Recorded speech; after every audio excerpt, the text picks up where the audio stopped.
Welcome to the Life Doula podcast. The episode today is titled From Grief to Grace, Love Givers, Trails of Transformation. Hello, beautiful souls. Today we have an incredibly heartwarming and inspiring episode ahead. I'm thrilled to introduce to you someone whose journey embodies resilience, compassion, and the healing power of nature. Our guest, Rudolph Maree. Did I? You said it I perfectly. said it right. Rudolph Maree is a two-time love giver, having walked alongside his beloved sister and mother as they faced cancer. His passion for holding space and healing through hiking and nature will surely move you. Rudolph is not only dedicated to his personal healing journey, but has recently extended his mission through his new podcast, which I affectionately like to call Hike Therapy. I don't know though if I will qualify as one of his guests because the mountains he hikes, I think I'd only last up to the foot of the mountain and we'd talk there and he will hike. Officially known as Steps, speaking to exceptional people. I want to be in that podcast, but not hiking. His podcast is a platform where remarkable stories and transformative journeys are also shared. Join us as we deep dive into discussions about love, loss, healing, and the profound connections we can find when we pause to appreciate the world around us. Rudolph's experiences and insights promise to leave us all with a renewed sense of purpose and grace. If you're sitting comfortably, grab a cozy blanket or your walking shoes for that matter, and let's embark on this beautiful journey of transformation together.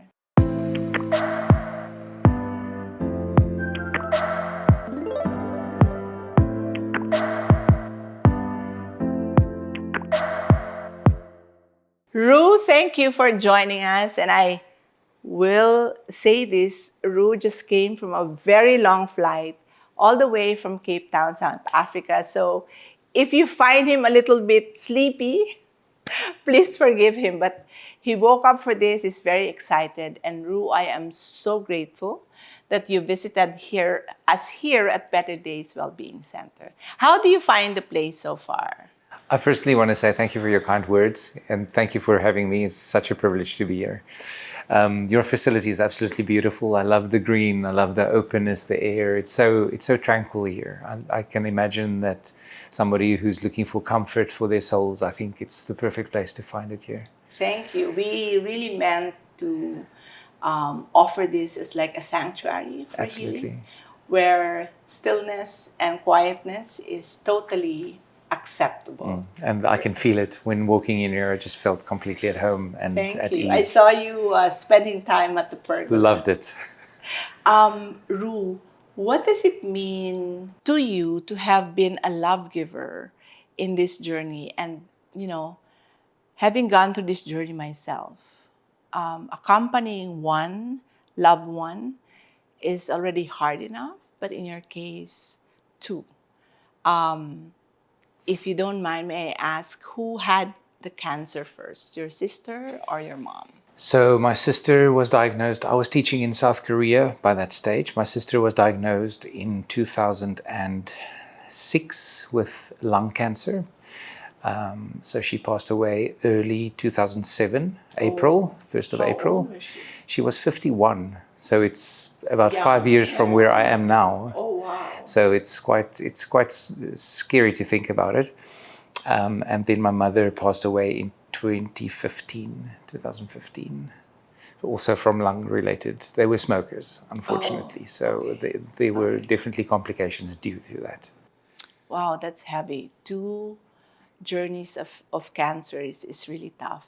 Are there specific moments that stand out to you that solidified your understanding of the role of someone like you, taking care of them, accompanying them in that journey?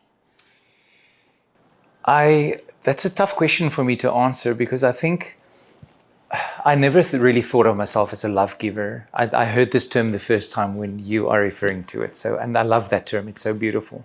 There's so much, it says so much, the term specifically. I never thought of myself as that. What solidified it for me was my past with them. You know, they had given me everything growing up, and they were there for me, and they helped raise me. My sister was, so I'm the youngest of 7 children. Oh, wow. Yeah, and my eldest sister, this is the one who passed away, she was 23 years older than I am. So I grew up with her being a second mom to me. Oh, I would imagine that role. Yeah, absolutely. Her child and me were almost the same age, so we were brothers. So they'd given me everything. My mom brought me through life, through school, through all my lessons and hardships and everything. So to me, there was no other question than to just be there for them. I think some people take on the role organically, and to me, that was basically what I did. There was no other option for me. I love the term. You take on the role organically. Yeah. Some people would say, I had no choice but to take care of them. But I think yours is a gentler term. You organically took care of them. Yeah, Because why not? They took care of you. absolutely. And as we're talking, I can see you're a little bit teary-eyed. This is many years ago, and it's just a testament that losing a loved one, there's really no timeline for it. No. Yeah.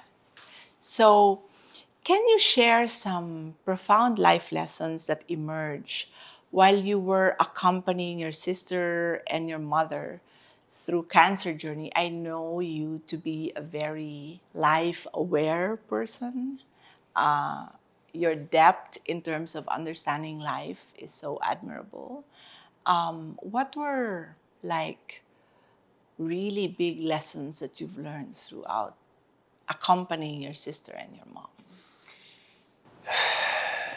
No one wants to die. Some people may not be afraid of death, but still nobody really wants to die because this is the life that we know, right? Nobody wants to have cancer, certainly. Nobody wants to be diagnosed with cancer. Nobody wants to have a family member who was diagnosed with cancer. So I definitely realized how very valuable this life is. And when it's our time to go, whatever our Creator has in store for us, that's going to happen. So whether we resist it or not, we have no say over it. All we can do is show up. All we can do is try to make the most of this earth suit that we have. And then the rest is beyond our control. Referring to our previous encounters in the year-end retreat, and one of the things that I really was impressed was the way you intentionally live your life, right? Choosing nature over the hustle and bustle of the city, choosing work that really gives more value more than chasing huge dreams. And now I can understand, looking back at your life lessons, the inevitable and the death that people may accept or not has really taught you that when it's your time, there's nothing you can absolutely do. And you're saying it has taught you to value this life and lived it more intentionally because you know one day it's just going to end. Exactly. And seeing someone you love who passes away, you realize that you only have so much control as a human being. You know, it's like we don't call the shots. We think we are in control. Yeah, We want to be in control.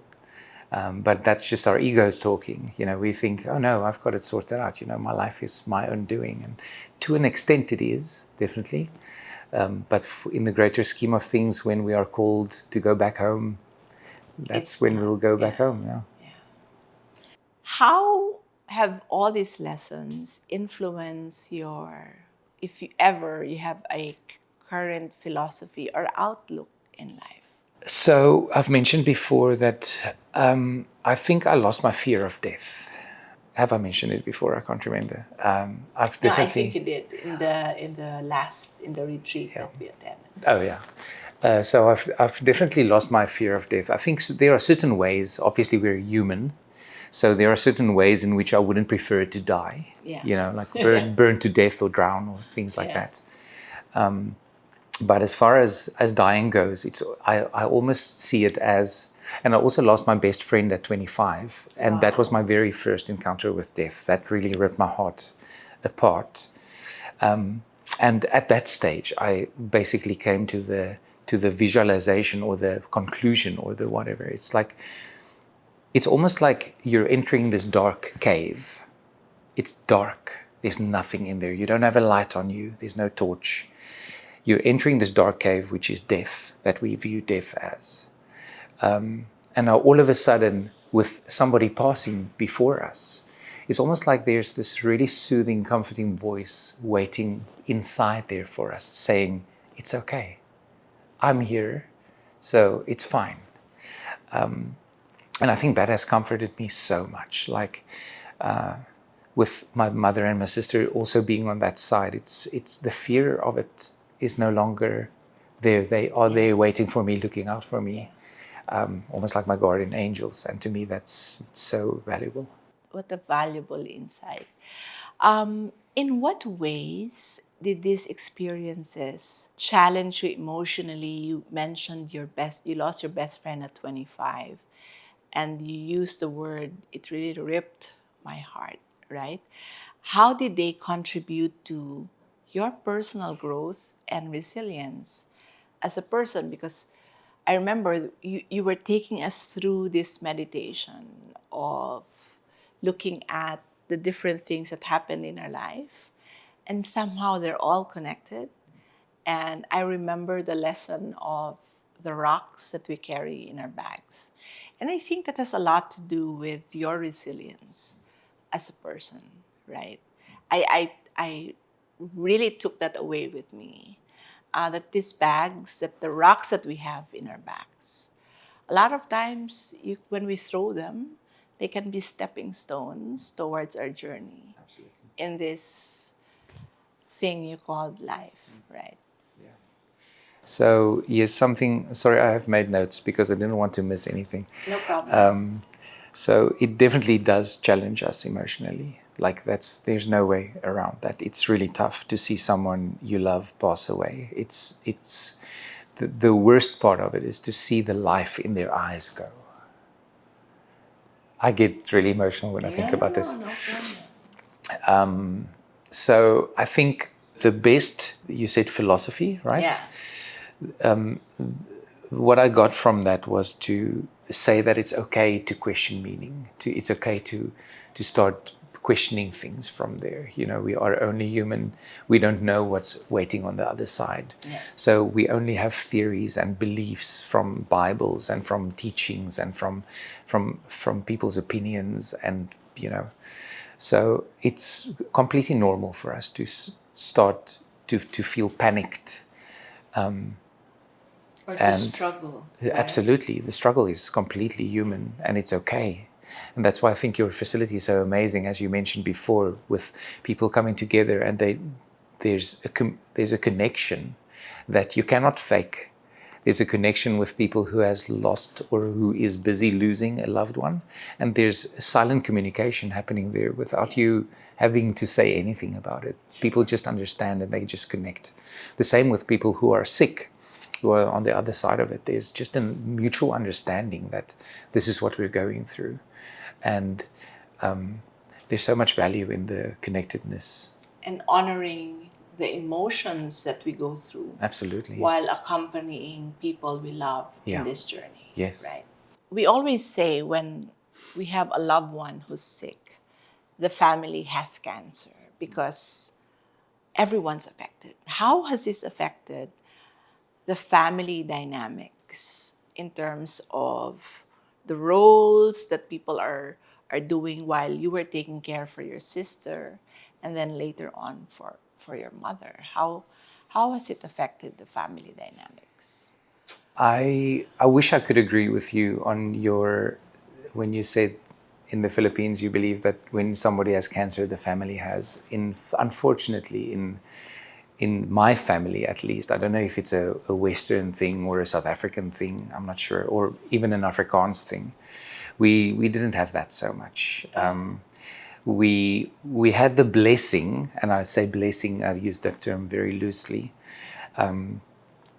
of really seeing people's true colors come out. Oh, So because we're such a diverse family, from the eldest being 24 years older than I am, I'm the youngest, you learn who will show up and who will show up with unconditional love and support, and you will learn also who shows up just to get their share of the will and testament. So there were many little conflicts in there, especially with the will and testament of my mom, and people not, I suppose, caring enough to show up even for the funerals. So it's been a tough negotiation, I have to be honest. But I also believe that it's a blessing in disguise, because you learn who is there for the sincere, for sincere purposes. So that has definitely divided us in some way, but it has also brought the group who were there, the sincere group. It's brought us so much Together. closer together.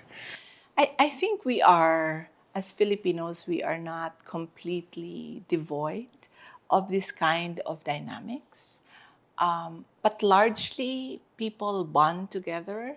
But admittedly, there are people in the family who would not step us as much, or would just wait, as you said, for when the will and testament is read.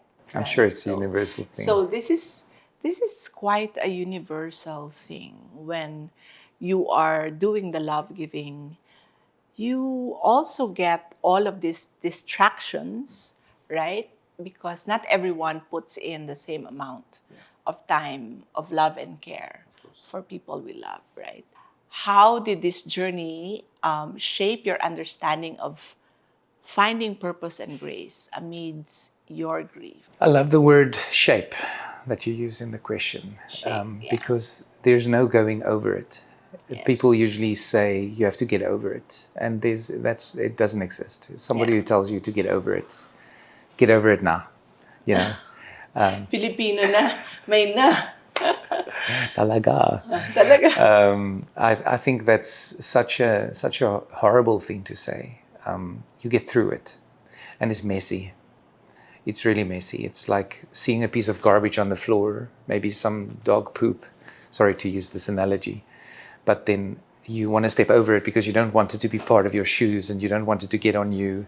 But something as like death and dealing with suffering of a loved one, it's messy and it has to be part of you. It has to get part of you.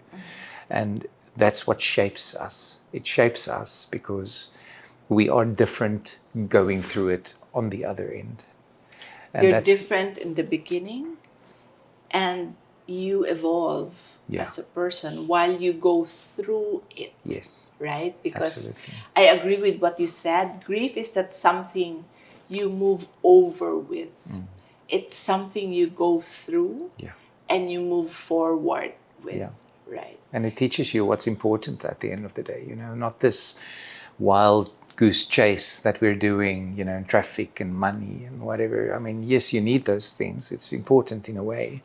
But what's really important is family and love and kindness and respect and gratitude. And, there's so many beautiful things that we have to practice daily. And those are the things that our attention needs to focus on. Yeah. I love your podcast. I love that for those of you who have not seen Rudolph's podcast, it's on YouTube.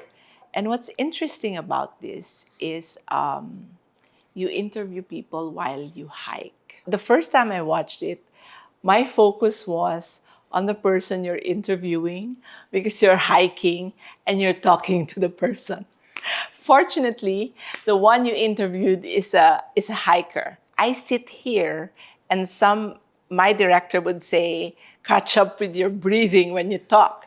But in this case, you were both talking while hiking, right? How have these personal experiences with your loved ones influenced the topics that you choose, the stories that you choose to share and highlight in your Steps podcast? I just want to take a step back there with what you said about breath choices and so. So the first time I interviewed this lady, I've only had one episode so far, but I'm planning a whole variety of them. But this lady mentioned somewhere during I think the last part of the hike, she said it's actually a great way to interview people because you make smart choices with what you're saying. You don't want to speak unnecessarily because you run out of breath. So you only say what's really necessary, and for the rest, you just try to struggle with your breathing. So I appreciate mentioning that. So the podcast is about, it's called About Mountains on Mountains. So it's basically interviewing people about their struggles and everything that has brought them metaphorical mountains while we are actually hiking literal mountains. And that's why I love the concept. Thank you so much, I because appreciate that. life is about climbing mountains. Absolutely. Right? Life is one big mountain. After struggles. And if you talk about dreams, right, from a perspective of a cancer patient, you see this huge mountain in front of you. Like I'm a stage 4 cancer patient, so it was a huge mountain. And when I got to the top, I thought it was the end. Yay, I got better. Not knowing that reaching the top was reaching the foot of another mountain, because the other mountain is 10 years of survivorship. So I really love the metaphor of you literally hiking with your guests as they share how they conquer and hike through their own mountains in their lives. And you know how we see mountains usually? We see one big mountain looming over us. But what we don't realize is once we start climbing them, later on there's a little plateau where you can have a rest. And there's maybe a little water fountain or maybe a tree for shade.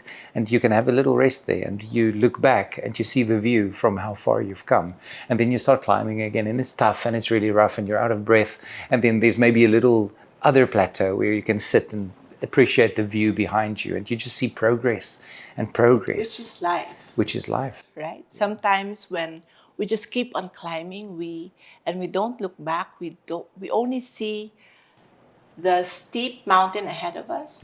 We don't see how far we have come. And we should, because it gives us confidence for what's ahead as well. Look at what I've overcome. I've done that. That's amazing. Look at the view. It's beautiful. Imagine what is going to be up there. It's going to be even better. I mean, this is one of the biggest struggles of cancer patients, those that are living as chronic cancer patients. Like, oh, I've been journeying for the past 5 years. How much more will I have to struggle with this? Not missing out on the 5 years that was really a blessing, because they've come through the 5 years. And like what you said, I go back to what you said earlier. It's not like we have control over this. You just have to roll with life. Roll with the punches. Ru, allow me to go back a little bit. I know it's still very raw. What aspects of your sister's and your mother's legacy do you carry forward to your everyday life? I'm a big fan of music. I don't know if you know this about me. I love music. And there's this artist called Bon Iver, and he sings a song. The song's name is Perth. It was actually written for Heath Ledger after he passed away. I don't know if you're familiar with Heath Ledger. Batman, best villain ever, Joker. He wrote a song, and the chorus goes, "Still alive who you love," which basically simply means those people who you love will always be alive in your heart. Maybe not in person, but they'll always be there. So to me, it feels like my mom and my sister are still alive. My best friend's still alive. I speak to them daily. Like so often. It's really like they're not even there. They're not even gone. So to me, that's one thing that really gets me through. One thing I take away from my sister's legacy is that she always showed up, regardless of what was going on. She was always there. You could always count on her. Dependable. Just press the number and she's there. You know, my mom taught me to. Well, she taught me unconditional love, first of all, and she taught me to give unconditionally and not ask anything in return. Just to be there, just to give, just to provide. And I mean, she's given her life to raise me, and I probably wasn't the easiest. So, and to raise 7 children as well. Yeah. She was a single mom by the time I was around. Wow. My mom and dad got divorced when I was maybe 8 years old. Even a little bit before then, I think it was already going quite poorly in the house. So she has really done everything to get me through life and to get me essentially where I am today, sharing this couch with you. Wow. So, in the Philippines, there are rituals and practices to honor our loved ones and the memories. Is it different for you in Cape Town? yes, we don't have specific or traditional ones at all. We create our own. So as far as rituals go, we have this in our immediate family. You know, the family that I told about, the ones who showed up and and bonded together. Exactly. So we have little things that we do, like when we have a rough week, we would get together and make my mom's signature dish. And then we would all just eat together and just reminisce. Remembering her. Yeah, so something like that. So before my birthday, for example, the night before, my mom used to give me, she used to have this tradition where she would make my favorite dessert. And now my niece continued to do that after my mom passed away. So that's also a way of honoring her. Something that it's really a legacy because it's passed on to generations. Yes, and I hope it will be passed on to generations for years to come. But as I said, it's not official. It's just something that we have created for ourselves. And we really advise people to create their own rituals as they grieve, right? For our audience who may be accompanying their loved ones on similar journeys, what advice or encouragement would you offer to them? First of all, I want to say all my love and respect to anybody going through a situation like this and anybody suffering from a disease. Cancer is a horrible thing. You don't want to see, you don't wish that on your worst enemy. The sad part of it is that there's no one size fits all treatment. True. It's different for everybody. So I absolutely think that it will change from person to person. And what you can take away from this, I believe, is the fact that it's absolutely your good heart and your good nature that is putting you in this position at the moment. And it says so much about you when the way you are handling this. It's such a testimony. You can actually put that on your resume. One thing I also want people to remember, and this is something that I realized myself, is that it's not about us. It's not about us. It's about the person who's suffering. And yes, we are suffering with them, but it's not our disease to deal with. Yes. We can try to manage it as much as possible and try to keep the person comfortable, but it's not our disease. Yeah. So all we can do is to be space holders for them and to try to make their disease, their illness as comfortable as possible. And once it's come to the worst case scenario, which often is death, we grieve and we allow the emotions to be, we hold space for each other and and allow the shaping to happen, because we do become better from it. If, as harsh as it is to say that something like that can actually make us better, but it's inevitable. Yeah. Yeah, it teaches us compassion and teaches us kindness towards others. It helps us to be a receiver for other people who's going through a similar thing, and we can offer wisdom or condolences or empathy to those. I love the term that you use, that as love givers, we're really space holders, right? It's not about us, it's honoring their wishes and what they like, right? Can you describe how this journey has transformed your outlook in life? I know you to be someone who really devotes time in just not doing anything, but in just being. You connecting to nature. I know that when Kimmy is with you in Cape Town, she would say, I really realized I can enjoy not doing anything, right? Has that the journey of accompanying your mom and your sister affected that outlook that you have in life? Being in the being state and not rushing through life. Definitely.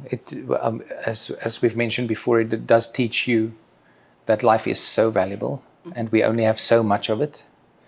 It's not guaranteed. I can leave here today and I can be hit by a bus or by a jeepney or something. So my time is not guaranteed. Yeah. So we only have so many breaths in our lives. What we make with that, that's what matters. Nothing lasts forever.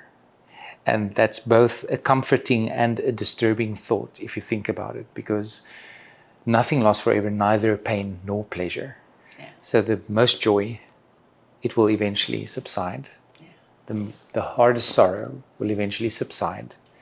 And I think that should really kick us under the butts, that we should all become relentless hunters of kindness and joy and everything positive in life, that we should just put our target aim on everything that brings joy and that brings peace and brings kindness and love into our lives. And Ru, you should be a monk. oh, I will love to be a monk. I don't think Kimmy will like it. Probably not. Ru, I'm gonna backpedal a bit. Sure. And you talked about one of the ways you honor your mom is through your love for music, right? And someone told me that you wrote a song for your mom. I did. And at this point, I gave you a heads up that we'd love for our audience to hear it. Can you indulge us a little bit with that song? Sure. If I don't embarrass myself, I'd be happy to. Okay. Ru, before we start, this is something that you made for your mom. May I please just know the name of your sister? My sister's name is Amanda, and my Amanda. mom was Olivia. Olivia. Yeah. Beautiful names, beautiful women in your lives. So this song was composed by Ru for his mom, Olivia. Yeah. It's called Borrowed Time. Oh. It's called Borrowed Time. Which is basically what we are here doing, Yeah, right? yeah, We're just okay. borrowing time. So what a way to cap our podcast. Okay.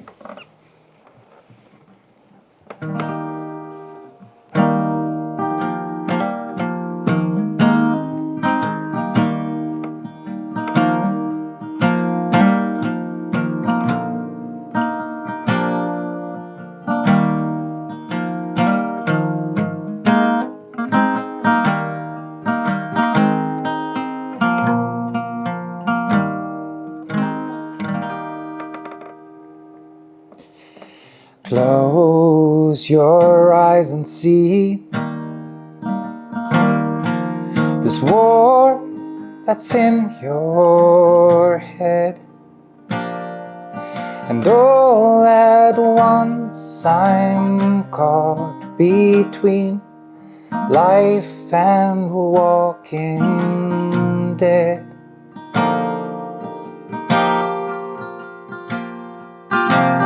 It's probably this feeling I know best. And all at once I stand before reason and the rest.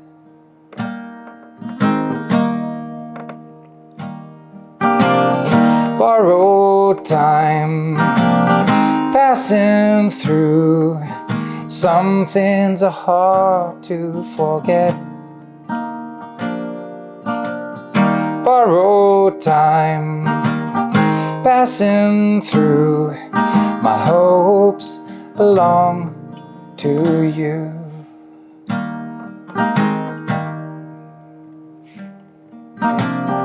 You can teach me greatness, and I can teach you to dream. Together we can be seamless. Together great dreamers will be.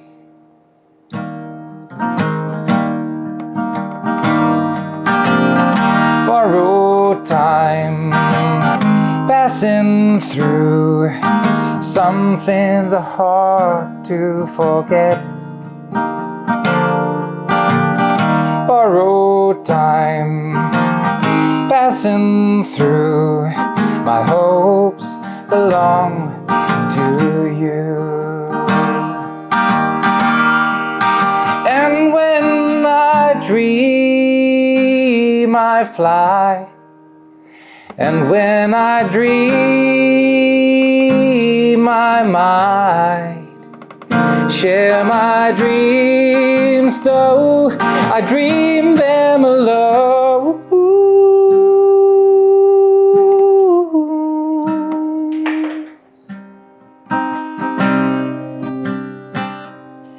I dream them alone. You need to come home.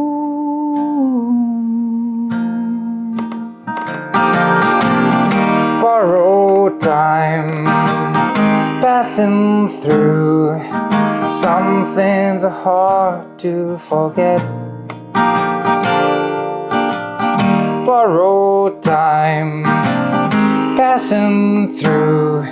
My hopes belong to borrowed time passing through. Some days are hard to regret.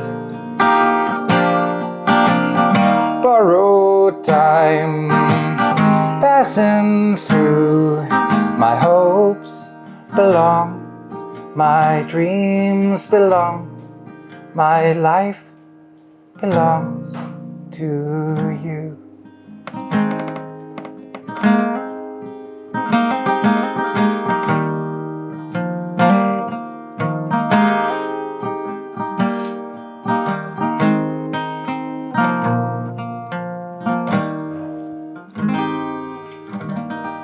Wow. Thank you so much, Ru. Did Kim really did warn me? It's a very heartfelt song, and I will ask for a tissue. What a compliment. Thank you very much for that. I think what a way to honor your mom. As you said, every day she lives in your heart, your mom Olivia and your sister Amanda. And I think music really does capture all these emotions that we have. And it's Thank universal you as so well. much, Ru. As we come to the close of this deeply moving, literally moving episode of the Life Tula podcast, we're reminded of the extraordinary power of love, resilience, and the human spirit. Rudolph Maree has graciously shared with us not just stories, but the essence of transformation through the paths that he has walked as a love giver. Ru's experiences accompanying his sister Amanda and mother Olivia through their cancer journey have illuminated the profound lessons found in the act of selflessly holding space as what Rue said, organically holding space for those we cherish. As he's taken us along his personal trails of transformation, it's clear that out of grief, grace can arise, and the strength can be nurtured within the embrace of nature which he loves. Rue, we are so grateful for your insights, what you have offered to us in terms of the journey that you've gone through is so healing, not just from the solace of the outdoors, but really through the meaningful connections that we foster, as you said, with one another. So, his podcast, Steps, Speaking to Exceptional People, will continue to amplify these stories of resilience and hope, as he said, literally hiking a mountain and hiking through the mountains of life, a testament to the indomitable human spirit. In hearing Rue's words and experiences, may we find courage to walk alongside those in need, embrace the healing powers around us, and tread with newfound purpose the appreciation for the journey that is life. Thank you, Rue. Thank you for your life and all that you do, for reminding us that grace follows in every step we take. And to our dear audience for joining us, thank you for being part of this very beautiful segment. Until next time, take care and remember to hold space for love and transformation in your own lives.